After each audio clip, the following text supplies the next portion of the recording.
Hello, everyone, and welcome to another episode of Founders Grid, sponsored by Caper.io. Today we have Kaylee. Kaylee is the Director of Operations and Finance at Spocket. Kaylee, welcome to the show.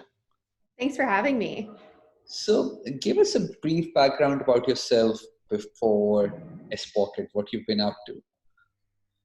Yeah, for sure. So I started my career in management consulting at Deloitte. So I really started out in the strategy space, but I didn't realize it at the time. But everything I was exposed to was about technology. So the way technology transforms organizations. And at that time in my career, I was fresh out of university, so very green and excited. And I was exposed to a lot of very large corporations, which was phenomenal because it really gave me a toolbox that I needed to solve problems and understand how businesses worked.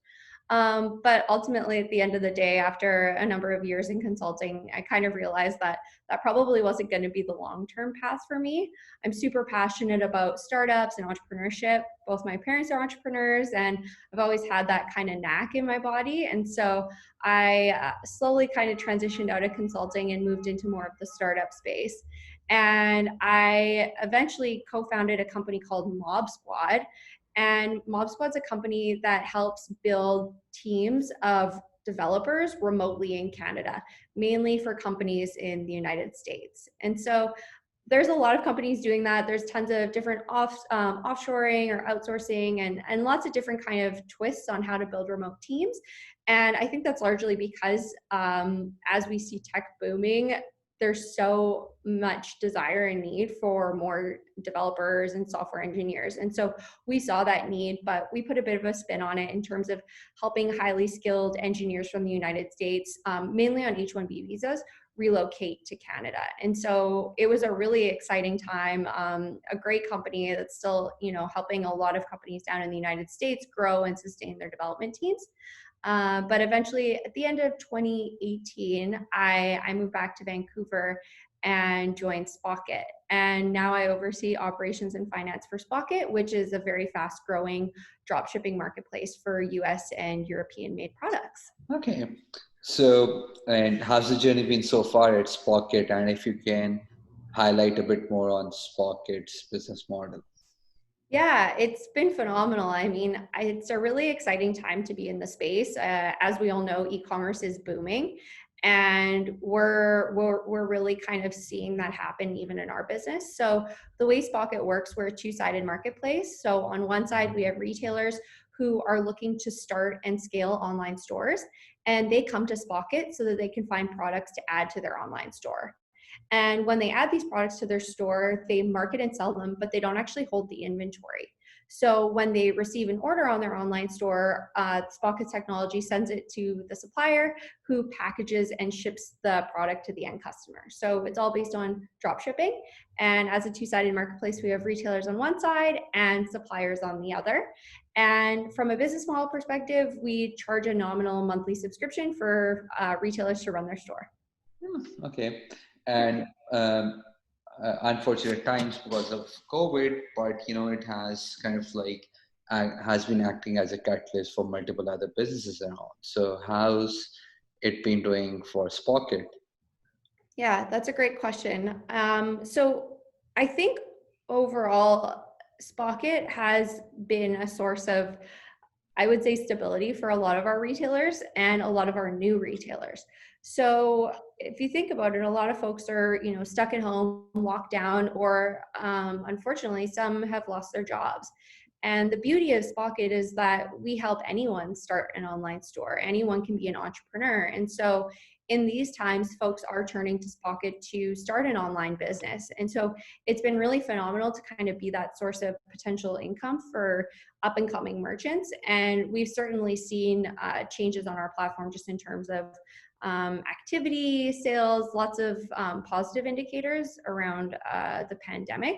And I think that's just a signal that more folks are, at home starting businesses and really relying on the internet to generate that income for themselves. Oh, interesting. So your role is primarily you look after the operations and finance, right? Operationally, it has been challenging a lot. for even the traditional companies to maneuver through COVID, right? So how, so any three tips of how to better operationally manage your teams, and then we'll get down to the mental health after that. Yeah, for sure. I mean, it's been 6 months since our team has essentially gone remote. It's been 6 months for most companies. So, one of the biggest things that we're constantly thinking about is how to make sure that everyone stays engaged and stays aligned for our longer term objectives and our medium and short term objectives too. And so, for us, how do we keep that cohesion in the team? And it's kind of two parts. So from our cultural and fun aspect, we're still trying to make sure everyone's engaged through online quiz nights, and cooking together is one of the new ideas we have in the pipeline. So making sure that people are feeling engaged and connected as a team. And then on the more objective KPI metric front is having these weekly meetings and actually meeting a little bit more frequently, just to make sure that people have their questions answered, know what the priorities are, and know what we're all working towards as a team. So I think building in that cohesion is really important. The second thing that we've been doing a lot more lately is scheduling more regular feedback sessions. And we're doing this with every type of team. So with customer support, with supplier operations, and really just gathering feedback to say, hey, what's working and what's not. And frankly, we should have been doing this before COVID, but I think COVID really kind of helped propel that forward a little bit more, just because we were more remote.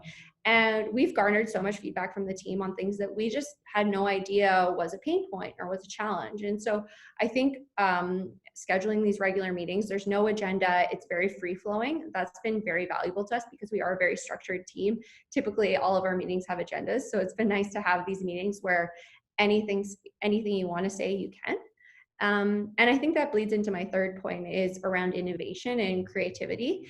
Even during COVID, when we're trying to change and adapt to the changing environments, we're still trying to experiment and innovate with new ideas and new projects, and not stay stagnant. And that's been very beneficial to us as well.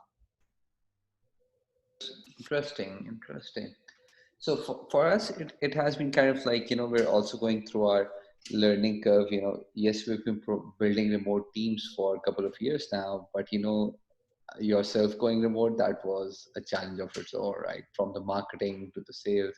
So we initially started off with 30-minute calls, then they went down to 15. Now all the calls are restricted to like 7 minutes. So we're kind of like going through our own interesting kind of challenges. So my next question is, so now it's been 6 months that most of the companies have, majority of the world has been remote, right?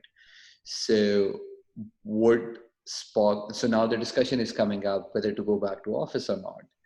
So I have you guys reached a decision yet? Or we did a survey as well. I can share the findings of the survey with the office as well.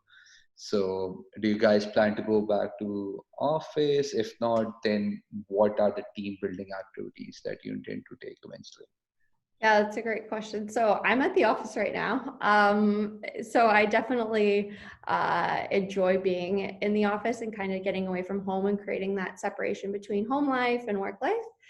It's completely optional for our team. We've organized it so our business and ops teams come in on Tuesday, and our tech and product teams come on Thursdays, just to make sure that there's separation and space and social distancing. But it's completely optional. And I think that just like every other company, we're taking it day by day and assessing how things are going. We don't know what the next week, month, year holds. And so I think creating a bit more flexibility and agility around our teams and where we work and how we work makes everybody feel comfortable and allows them to lean in or lean out as much as they want. So I have folks who come into the office every day because they prefer that, and some people who have their parents at home and aren't able to do that. So I think for us, it's really about a balance and creating space to make sure that people are able to make that decision for themselves. Okay, interesting. Um, any last question? Any three pieces of advice that you would give to young entrepreneurs who are just starting out, and especially the ones who started out in the pandemic? Any three pieces of advice you would give to them? Wow. Okay. So put me on the spot there. Let me think about it. I think one piece of advice is to build out kind of like a personal board of advisors. I have a lot of mentors and coaches and peers that I look to help bounce ideas off of and help me think through different career decisions that I have. And that's been paramount to my success throughout my career. And so I think like this idea of having a mentor or coach can be really intimidating because like, how do I find one of those? And it doesn't necessarily have to be formal. It can be somebody that you really looked up to in one of your internships or jobs or at school. But I think bouncing ideas and talking this through with folks is super important. I think the second is that people should take risks, especially when you're just starting out, you're a new entrepreneur. Now is the time to take risks. And sometimes I look back and I wonder, oh, should I have jumped and taken that risk? Because you don't want to live with the what if. So I think that's a big one. And the third is be a lifelong learner. Try and constantly absorb new information, read articles, take courses, take on projects that you don't have the skill set in, because that's been very influential in kind of carving out my skill set. And I think that you are always capable of learning and should be learning new things so that you aren't a master of none. You can really have skill sets in a lot of different ways, becoming a Swiss Army knife. Yeah. Kaylee, thank you so much for being on the show. I'm pretty sure we could have hired for another 30 minutes, but my marketing team tells me I need to keep it within 12 minutes. Thank you so much for being on the show. Take care of yourself and stay safe. Thanks for having me.